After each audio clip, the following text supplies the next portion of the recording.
Hey everybody, Cormels here with another short War Thunder video. Now, as I've said in my last videos, I did not have much time to play last month, so I did not get to play much events and the like.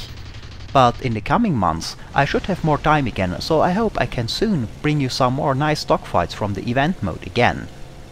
But in this video I want to talk a little bit about the 1.41.27 patch, which brought a few nice additions, but also is missing a few things that I would have hoped for. Also, I thought I might share a few tips about bombing in combined arms. Well then, let's talk a little bit about the latest big patch, 41.27. Now of course, as in all the bigger patches, there were quite a few changes and additions, bug fixes, new premium planes and tanks, and a few map changes. I won't go into all of that, but there is two things I want to talk about real quick. One good thing, the new flight models, and one thing I was a bit disappointed in, and that is the lack of progress for simulator combined arms battles. What I was very happy to see though is that the Su-2 and the low-tier Italian fighters, the G50 and MC-200, got flight model updates. They really needed it. The Su-2 was one of those planes that simply would not stall at all, and as a result was not behaving like an aircraft and was turning for the good as well. Interestingly, the Bf110, which is almost the same plane, could actually stall while the Su-2 could not. Luckily, this has been addressed, and while I would not call it perfect yet, it's certainly a huge improvement, and one less plane in the game that does not actually behave like an aircraft, and one aircraft more I can fly and maybe make videos about without feeling bad. Since I usually try to avoid planes with broken flight models that will not stall, and back when I started playing realistic battles, that was actually a big problem, because it severely limited the number of planes I could fly. But planes that won't stall at all are getting slowly rare now, though there are still a few in the game, so that is good news. One thing though I have noticed about the Su-2 while testing it in combined arms is that it needs a very long runway, and that is a big problem since most of the current combined arms maps have only very short runways. As a matter of fact, you will have trouble getting a fully loaded Su-2 in the air even on Kursk, which has a longer runway than the other tank maps. On the smaller runways of the arcade maps, you might not even be able to get the Su-2 in the air with the lowest bomb load. Makes it hard to get good footage of this plane if you can't take off with a fully loaded plane on Kursk, and you can't really rearm and get back in the air on the other maps. That is of course something that needs to be looked at.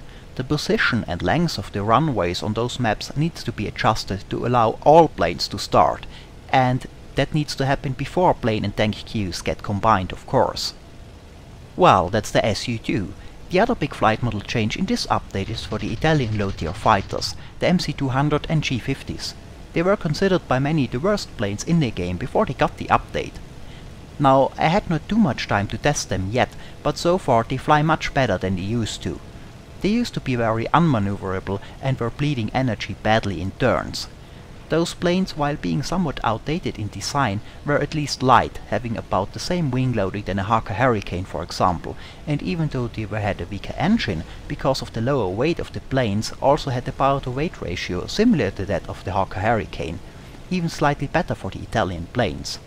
With the flight model updates, those planes behave more like you would expect from a plane with those wing loading and power-to-weight ratios.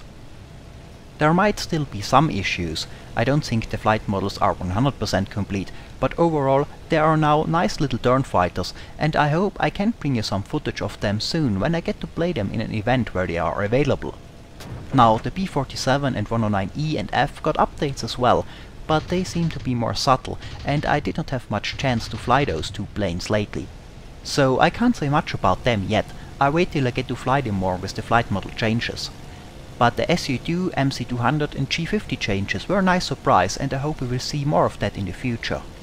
Now, what I hoped I would see in this patch, but I have not, are some improvements for the combined arms mode in simulator battle mode. And I have to say, I did expect some changes.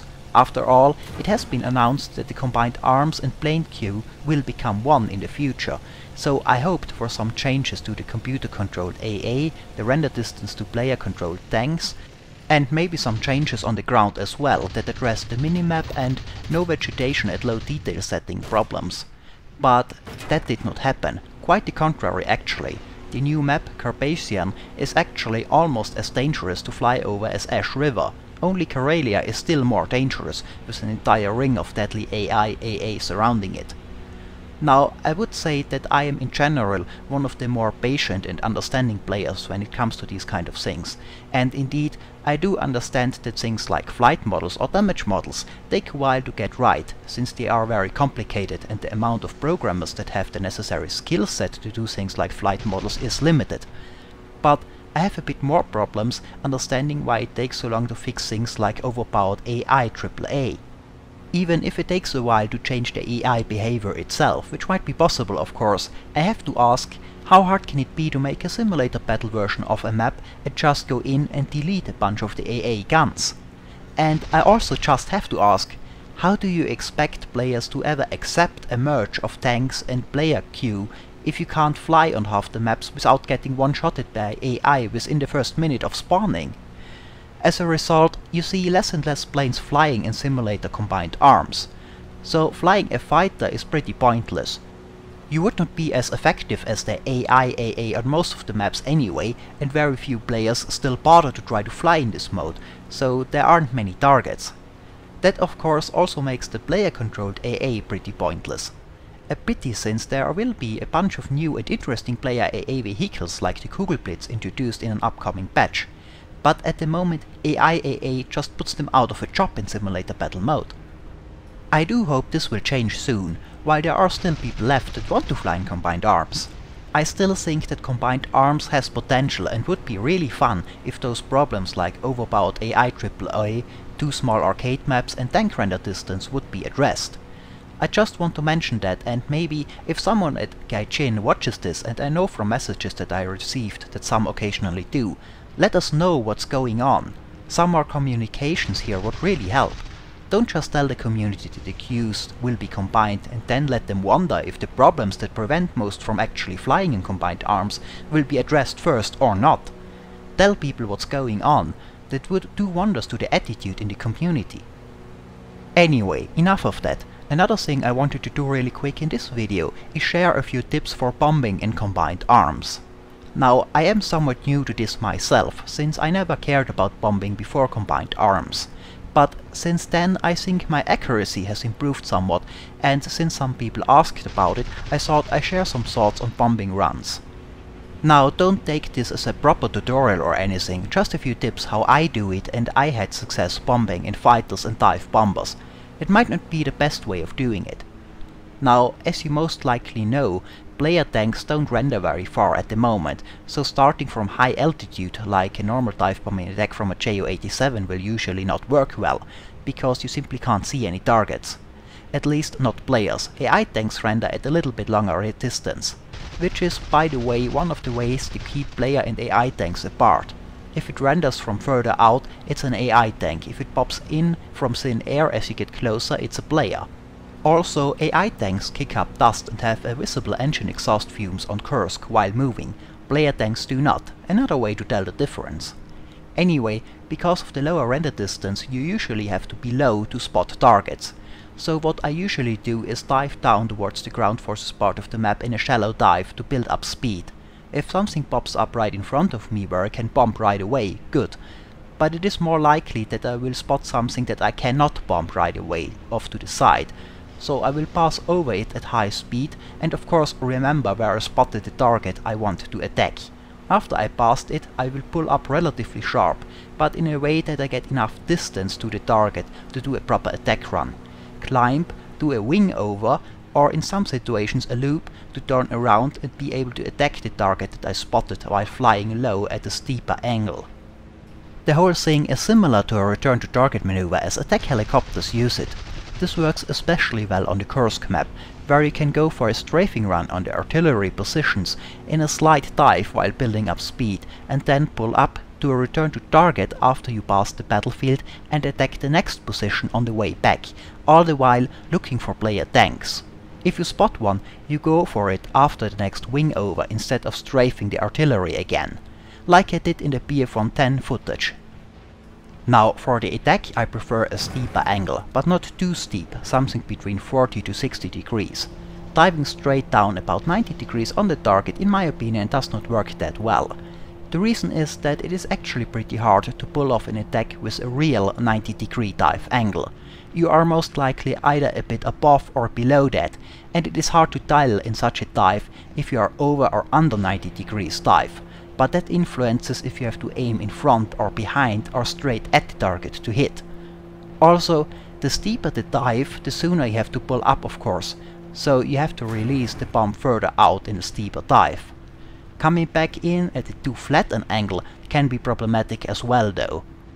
Now I think releasing the bombs at a low dive angle does not make it a lot harder to hit compared to a slightly steeper angle, since you can drop the bombs very close to the target when bombing at a low angle, as long as you have a little bit of a delay on your bombs. 1 second should be enough. If it isn't, you're probably too slow.